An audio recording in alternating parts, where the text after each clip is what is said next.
We're very happy to have you. Before we jump into how to mime and all the ins and outs of that, do you mind giving us a quick summary of your professional life and how you got into mime? No, not at all. Am I the first mime you're going to be interviewing? Yes, first and only, I think it's safe to say. Yeah. I had that feeling. Yeah. Well, thank you for having me, first of all. I am delighted to be here. I am a mime, I'll admit that right now.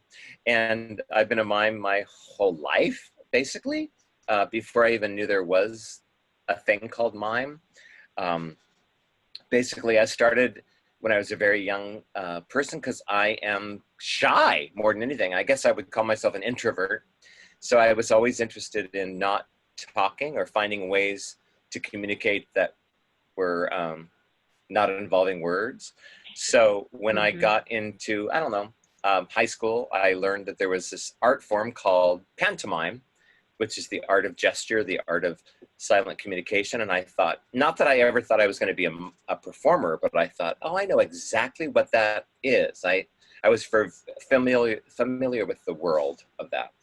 So I just started kind of investigating what it was to not have to communicate with words. And that led me to paying more and more attention to people like Charlie Chaplin. And that led me to learning who Marcel Marceau was. And that led me to investigating theater a bit. So I started in high school theater, probably like lots of folks. And that led me to wanting to do more. So I studied theater in college and then went to graduate school.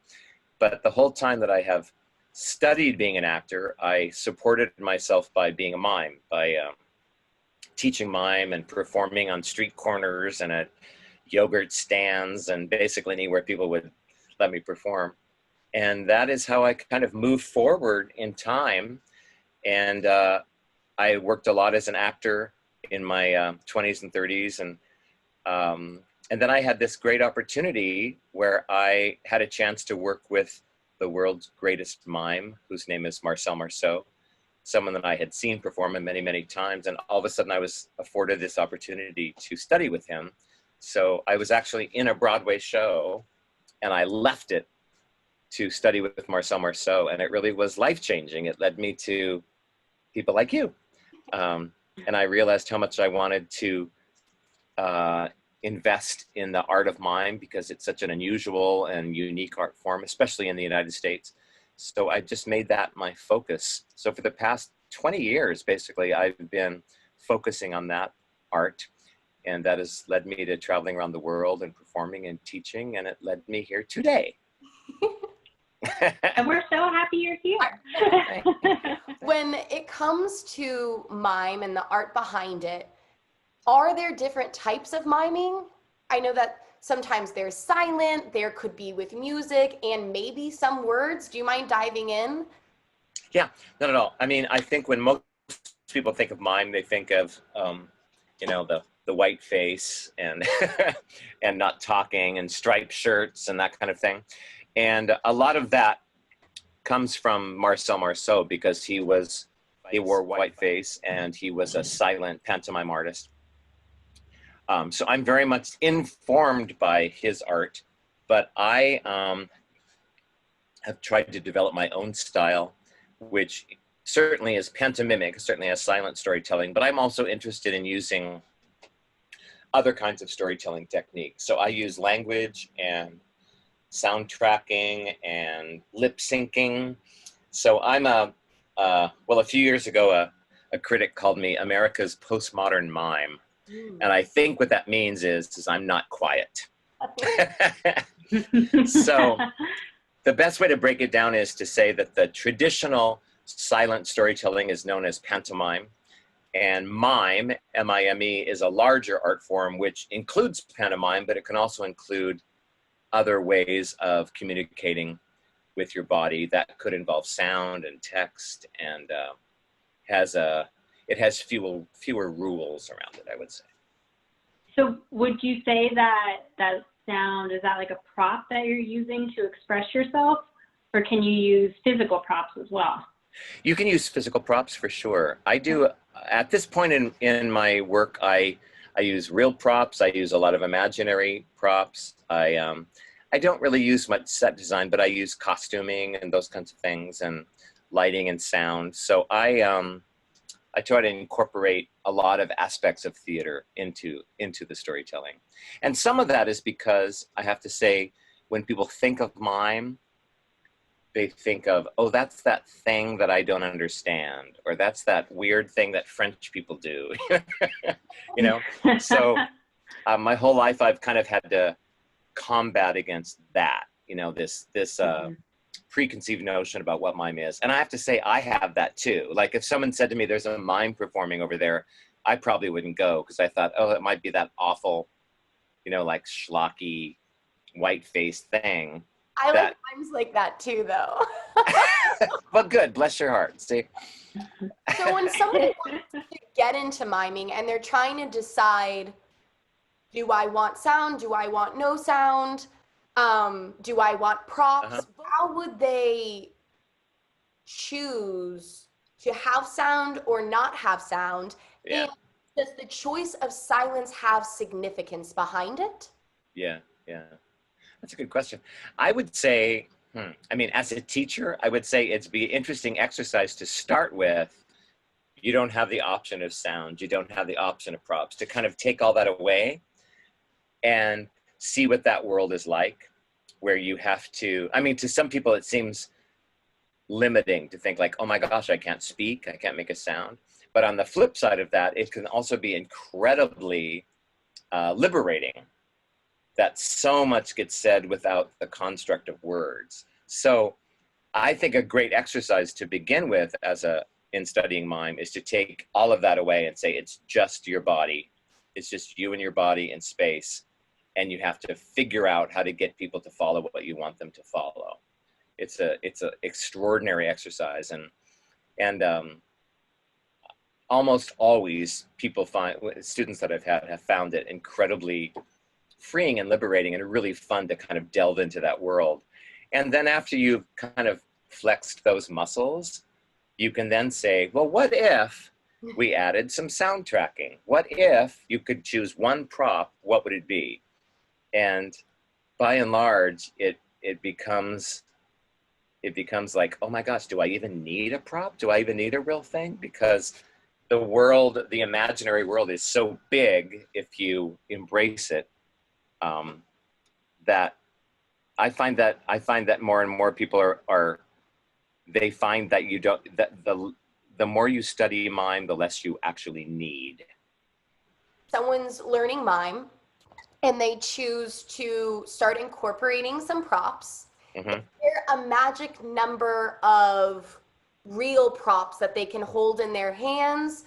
For instance, if they have very good physicality and they have very good space work and really know how to create the world around them in their imagination and bring their audience in. Yeah. And that question comes up, should I even use real props? But they want to. How many would you suggest one uses? Is there a certain number? Yeah. I feel like when you choose to bring in a real object, it should have great importance, because it's going to already be magnified. If you've created this whole imaginary world and then decide to bring in a glass, that glass is going to hold even more meaning now. You know, it's charged with an even greater energy. So, and that could be a very valid thing. Maybe that's the thing you know, it's the holy grail, then you want to make it the focal point, but it's going to take that focus. So I think that's how you choose it, is anything you bring into the imaginary space is going to hold a lot of importance, any real objects. Yeah. When you're thinking about the significance of that object, did you study maybe symbolism or English literature or any sort of structure that would give you some background to that kind of symbolic notion?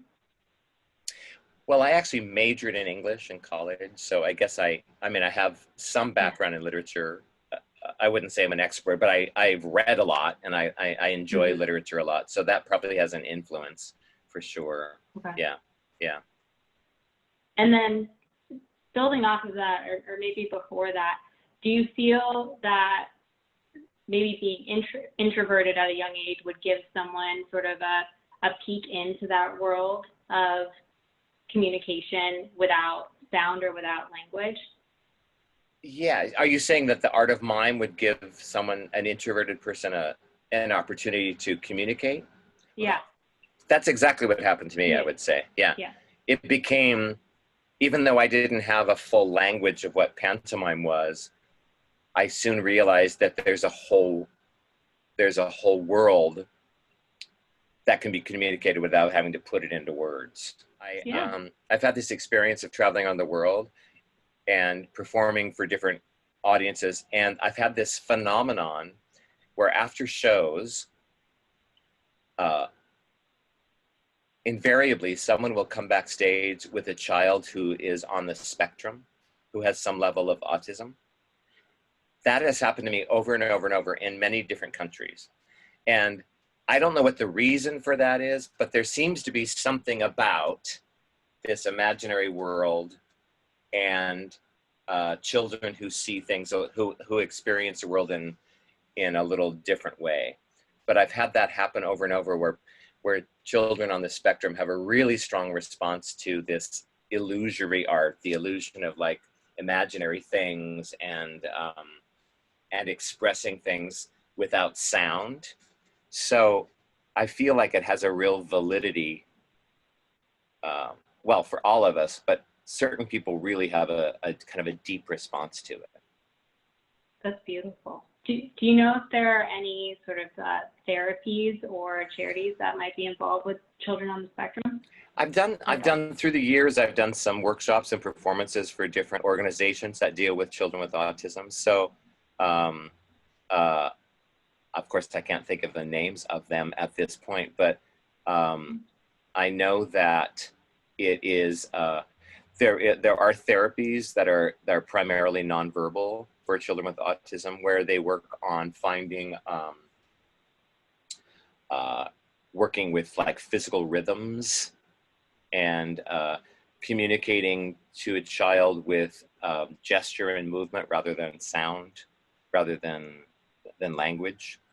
So I've had some, minimal experience as an artist. I'm not a therapist at all, but I have been invited into those situations to offer suggestions on how to communicate with kids in ways that aren't verbal. This, as I'm sitting here and listening to, new information, and because you and I haven't talked about this beautiful moment that you've shared with many people before. With that said, originally we dove in with questions on how does one get into miming? Mm-hmm. And with what you just gave us, it feels that it opens up this whole new beautiful door of somebody who wants to get into therapy with children, mm-hmm. how miming can only benefit those teachings, can only benefit certain knowledge they hold when it comes to those avenues of therapy. So not only is this conversation a great platform for people who want to be a mime in so many, but also for people who want to go into therapy and maybe are thinking outside of the box. Mm-hmm. I would practice my space work, or else I would. Yes, I know. I was just noticing how demonstrative you are, Isabella. It's so nice. Yeah. Yeah. Well, I do think. I've had this incredible experience in my life to travel all around the world, and I am truly the ugly American. I speak one language, and it is English, and I'm not proud of that, but it's the truth. But what has been my ticket to traveling on the world is being a mime, and it is true that there is this universal language, which is gesture. It's just a simple gesture. And I'm reminded again and again that it is the one thing that brings us together. It's this one place where we can all land, which is this physical need to communicate something. Like, I need something from you. I need to ask you a question. And I have traveled all over the world, and I haven't had any problem with that. I mean, it's the language of human beings. It's the original language. So that's how I like to approach it as a teacher as well, is to say it's how we're all wired. You know, as human beings, we didn't even have a voice when human beings first started traveling around on the globe. We didn't have the ability to make a sound, but we were communicating the whole time. So I like to approach it that way. It's our given language. So you kind of touched on the next thing that I wanted to ask, which was, and we talked about how we historically, kind of as a culture, associate miming with the black and white and the striped shirt because of what we see in the media. Could you share some of the history of miming outside of that traditional scope? Oh my God, I'm such a mime nerd, I gotta tell you. Since you asked that question, I am such a nerd. I'm fascinated by the history of mime because it really is the history of theater, but it's also a history of human beings. I mean, truly, stop me when you've had enough, because I could really go on with this. But I love history. I'm so excited. No, I get carried away. But there's several theories on where mime began, and the first of them begins with language, where, like I was saying a moment ago, anthropologists have determined that the original language was gesture. If you look at cave drawings of Homo sapiens, tens of thousands of years ago, they were communicating with gesture. So that's the given. When we started to be able to make sound, it was determined that human beings were just adding grunts and groans to gesture, and it became this language that was physical and verbal. So if you look at hieroglyphs, for example, Egyptian hieroglyphs, they are literally human images. If you look at a hieroglyph, it's a human form making a shape. So from the beginning, human beings have been talking with their bodies, talking with their hands. And one of the theories about where the art form happened, because the art of mime, by the way, is the original performing art. It's the very first one. And they think, there's a theory that it began in southern Italy, preceding the birth of Christ, so about 200 years before the birth of Christ. There's evidence that a group of people who were being persecuted around southern Italy, there was lots of persecution at that time, kind of like there is now. And this group of people were hiding in the grottos of southern Italy, which are underground caverns. And they wanted to communicate with others who were in hiding. They wanted to pass information, be able to communicate. And they developed a language of their hands so they could not make sound, so they wouldn't be caught. They started passing information through gesture, and that gesture would pass hand to hand to hand to hand throughout these underground caverns. And it succeeded, like people survived that way. And this language was so useful that it kind of went from underground to above ground, and people on the streets of what is now Naples, Italy, started speaking with their hands. So there's actually a name for it. It's called chironomy, and Pirro is the Greco-Greek name for hands. So chironomy is the language of your hands, and that language traveled around all of Italy. If you go to Italy today, you will see people in Italy speaking with their hands. It's kind of a cliche almost when you think of Italians. Yeah. That is chironomy, and it's been around for thousands of years. So that is where they think this nonverbal language began, which is Italians needing to express and not depend on a verbal language. So chironomy became more and more popular, and it started to move around from town to town, city to city, and it traveled to Rome, which of course is the center of everything. All roads lead to Rome. And chironomy became an art form. So it went from this kind of street language that people were using to get business done, and it rose up to this kind of glorified language that people put up in town squares, and they would hire people to do these chironomic gestures behind senators who were speaking, and politicians and orators. So mime kind of was risen up and became this heightened physical communication. I think of it as the PowerPoint of ancient Rome. You know, it's like That's what we would go to see as the spectacle, the visual theater. And that is where it got going, and people really enjoyed seeing a show, and it started to take more meaning, and it became tableau, which is silent or still images telling stories. And those still images started to come to life, and they became scenes, vignettes, and plays. And that is where theater started in ancient Rome. So mime is where it began and how it continues forward. So then we touched on how it really evolved from these early days and these persecuted people and made its way into Rome, became the original art. How did it then translate or travel kind of throughout the rest of, I guess I'll say, the civilized world at the time, but travel throughout our trade routes and become theater and become what it is in the modern world? What a fantastic question. Yeah, that's a great question.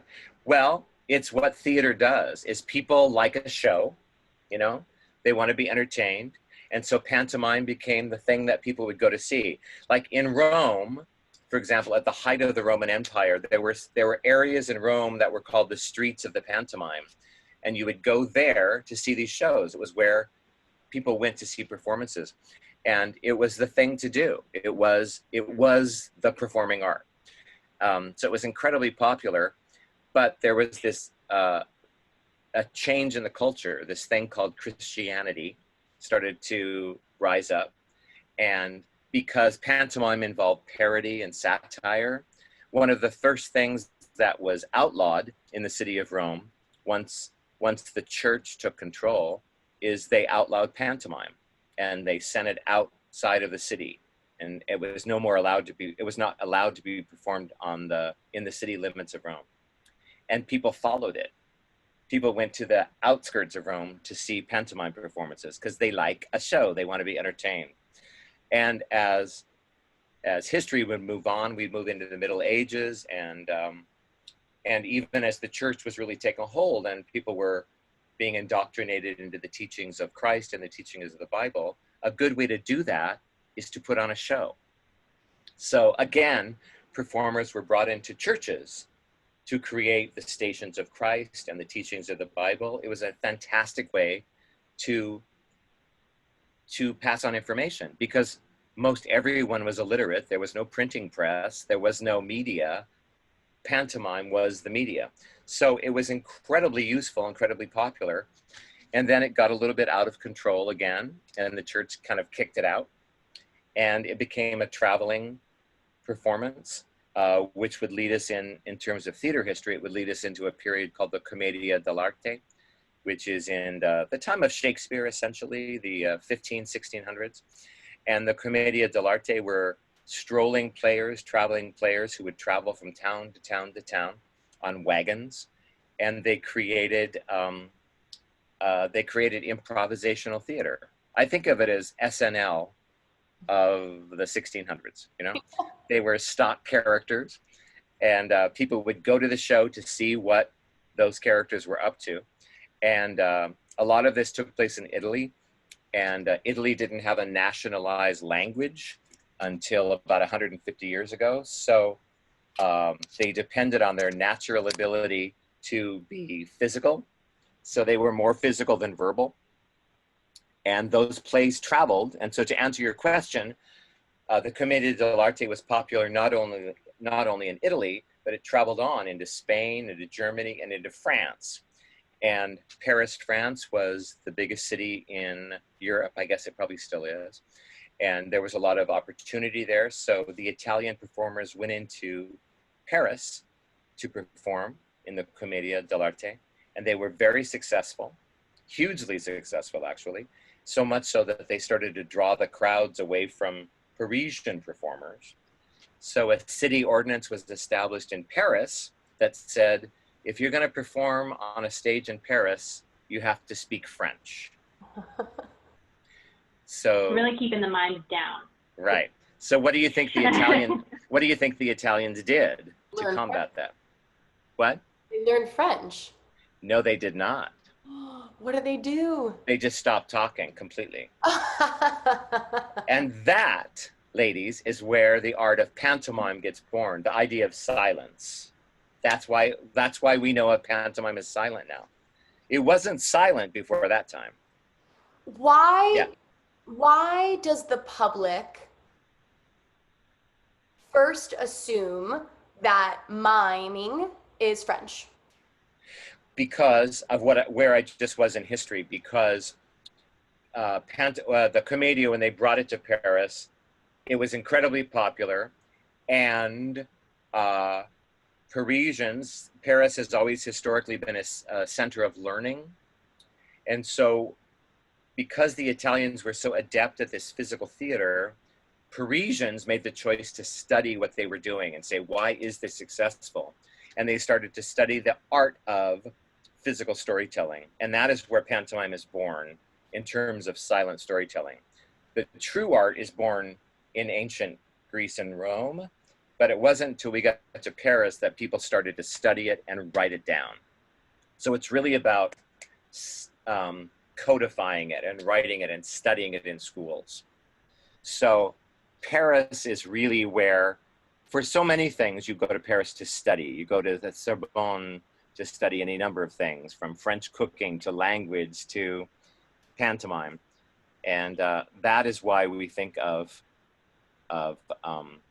pantomime as French. Well, one thing that really took hold in Paris is that when the Italians brought brought the Commedia to Paris, it became very popular. And a lot of the reason was there were so many poor people in Paris. Most Parisians were starving.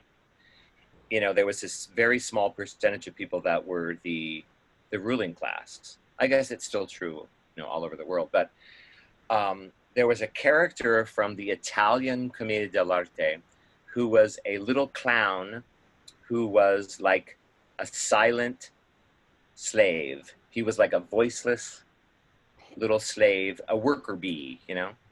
And the French really fell in love with this character. In the Italian, he was called Pedrolino. I was trying to remember his name. Oh, there you go. So I told you this, right? Yeah, I told you this. Good. Yeah. So Pedrolino was so popular in French culture that they made him a French character, and they renamed him and called him Pirro. And Pirro became this quintessential French character who was silent and full of love and full of innocence. And he became like the mascot for Parisians, you know, for the working class, for the working poor. And that character, if you go to Paris now, you will see the Pirro character all over Paris. He represents what a Parisian is, which is full of heart and without a voice. Yeah. So pantomime was born in Paris for that reason. Your hands in pantomime are the audience's eyes. Mm-hmm. So when I do pantomime, my hands show you the world I want you to see, right? So the hands are really, really the connection to the audience. There are 5 positions of your hand that are called pearls. Each position is called a pearl. And what you're going to do is learn each pearl. The first one looks like that, where you're just pushing your fingers all together. And that has a name in French pantomime. It's called the palette. The palette is like a painter's palette. All your fingers together and your thumb. You're pressing them tight into one flat surface, which is called the palette. Yeah? Good. That's number 1. That's the first pearl. The second pearl is when you splay your fingers all out, your thumb and all 5 fingers, you're making them as wide as you can. And that is called the trident. The third pearl is you're going to catch a ball in your hand. Like, imagine catching a round, soft ball. Yeah, that's called umbrella. Or when I worked with Marcel Marceau, he would put his hand on his head. You just touch the top of your head, like the shape of your head. Yeah, so it's soft and around like your head. Good. We're almost done. So that's number 3. Number 4 is you're going to press the pad of your hand forward. That's that right above your palm. right below your fingers. You're going to press that forward like this.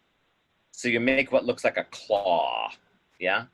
Yeah. And it feels kind of tense and weird because we don't usually ask our hand to do this, but you're stretching those muscles. And this is called the salamander. I didn't make these names up. I can't justify them. I'm just telling you. Very uncomfortable for those exactly. who are listening. It should feel really tense and weird. Yeah. So that's salamander. And the last pearl is my favorite because you're going to just relax your hand and go back to the palette, and it just goes like this. Ah. Yeah.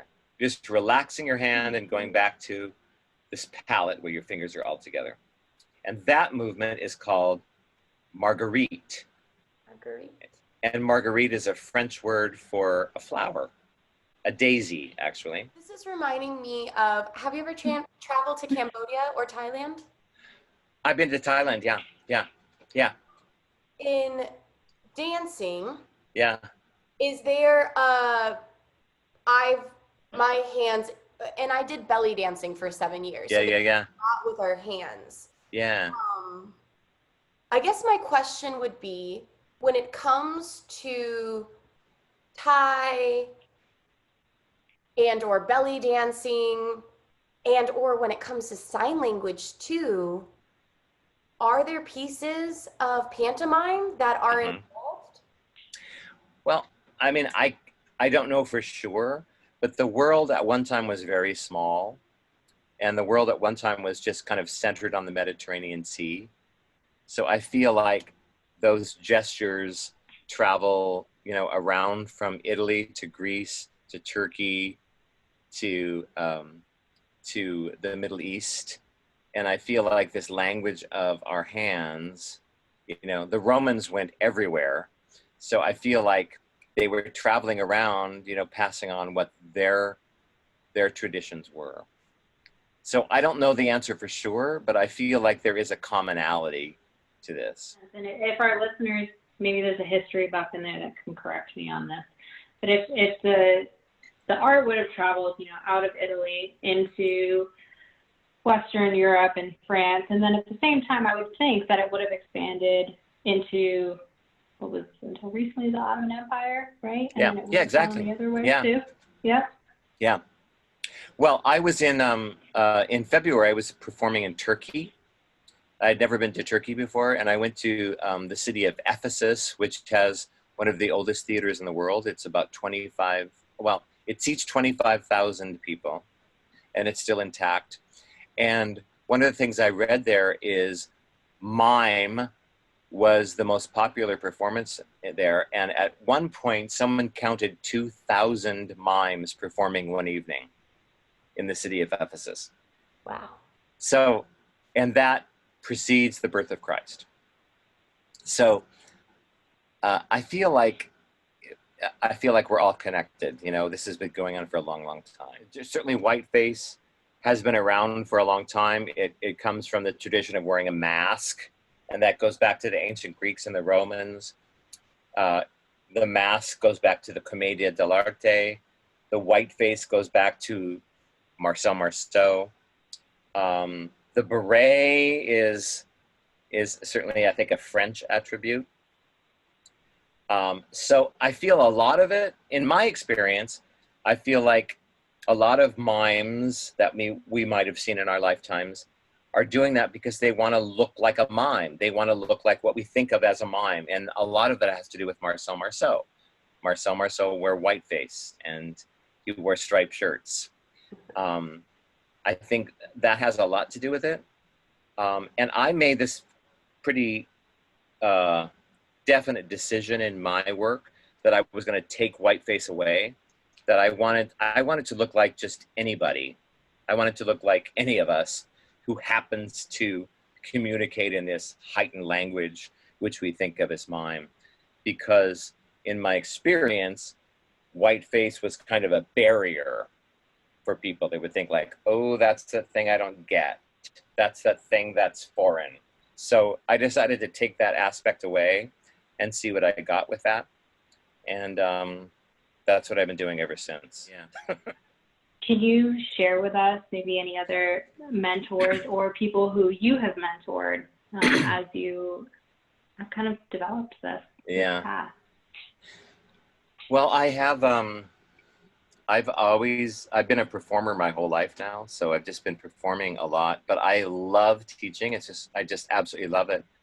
And so I've taught at the Bill Esper Studio, and there's a place in New York also called the Neighborhood Playhouse, which is where the Meisner technique of acting was founded. I taught there for a number of years, and I've now been teaching at the Stella Adler School, and they all have a shared philosophy in that they're all based on this thing called the Stanislavski technique of acting.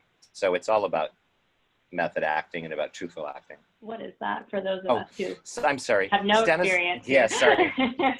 When you think of actors, modern actors, there's a school of acting called the method, which is about realistic acting, about truthful acting, and that's a fairly new phenomenon. It was brought to us by a Russian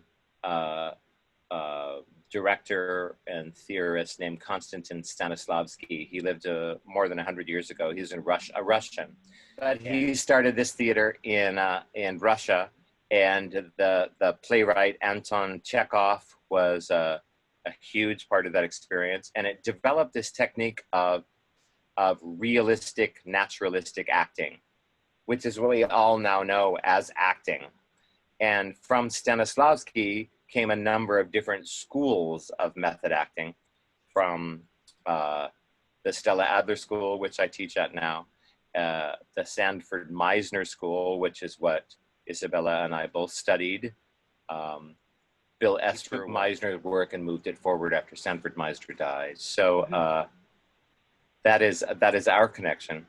And I've had this great opportunity to be able to teach. I teach movement in those programs, but I've taught in a number of them in New York through the years, and I've had great, wonderful students, among them Isabella, and I've had 100 students every year for the past 15 or so years. It's been fantastic. And if someone wanted to get into miming, do you suggest any specific books, master classes, teachers, maybe yourself? If they wanted to get into it, where would you tell them to go to gain that information? Oh, I'm so glad you asked that, because mime is a funny thing. You know, like when I was like 17, mime was a huge thing in America. It was a big thing. Like there was a TV show in like the late 1970s starring two mimes. It was called the Shields and Yarnell Show, and they were hugely popular. So mime has had an ebb and a flow throughout history, you know?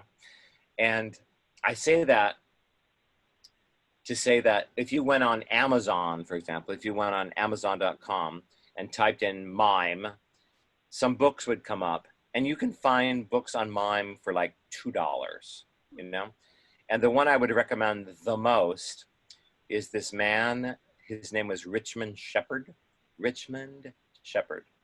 And I'm very grateful to know I knew him. He died last year.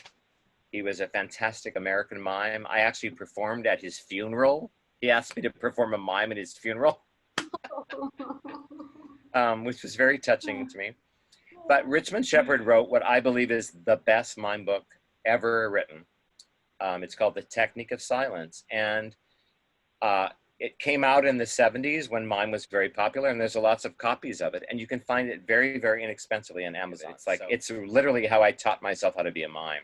If you went on YouTube, if you look on the internet, there's lots of footage of Marcel Marceau, who is just the quintessential mime artist. There's so much footage of him, and he's really worth looking at. Audience.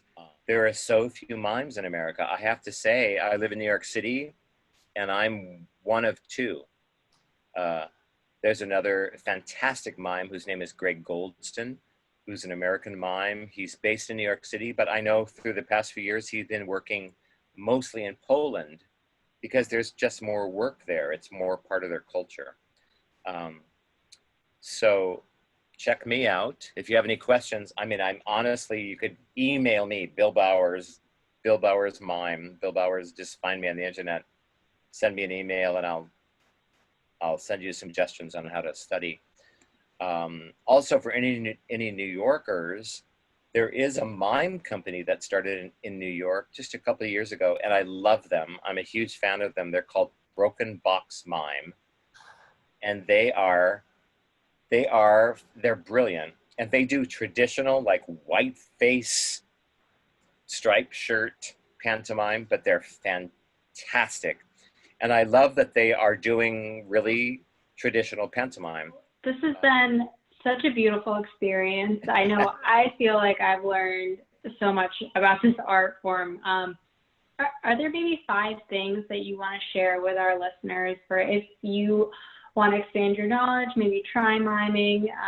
What are 5 things that you would tell our listeners, or 5 steps to take? First one is to think about, just consider in a day or even a half a day, how many things have you said today that didn't involve words?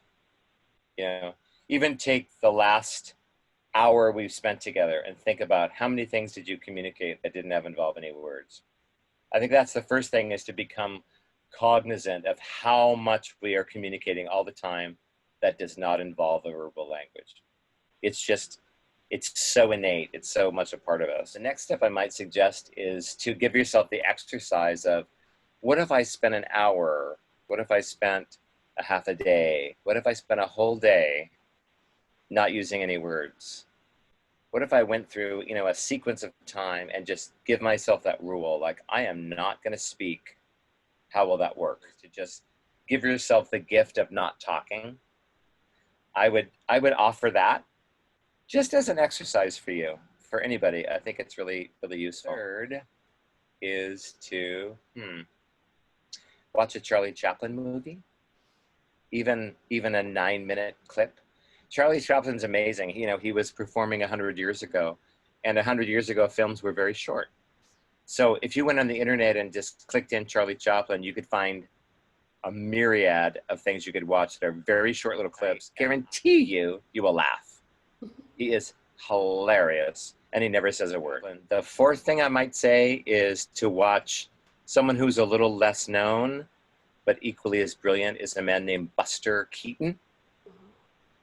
Buster Keaton, oh my God, he is so funny. He never says a word. Look up Buster Keaton. That's my number 4. Just go with that. A fifth idea might be, I'm just making this up right now, is to think about something you do every day, some just mundane, everyday action, like brushing your teeth, like turning on the coffee maker, washing your face, things we do every day, and to think, what if I wanted to recreate that? What if I wanted to take away all the real objects and replicate that? And give yourself that assignment. Like, I'm going to break that down into 6 steps, 6 things I'm going to do. That was phenomenal. Thank you so much for being here. Thank you so much. I'm so happy you asked me. For everyone who wants to find Bill Bowers, and we're so happy to have you on Let's Swing. Thank you so much for joining us. It's so nice to spend some time with you.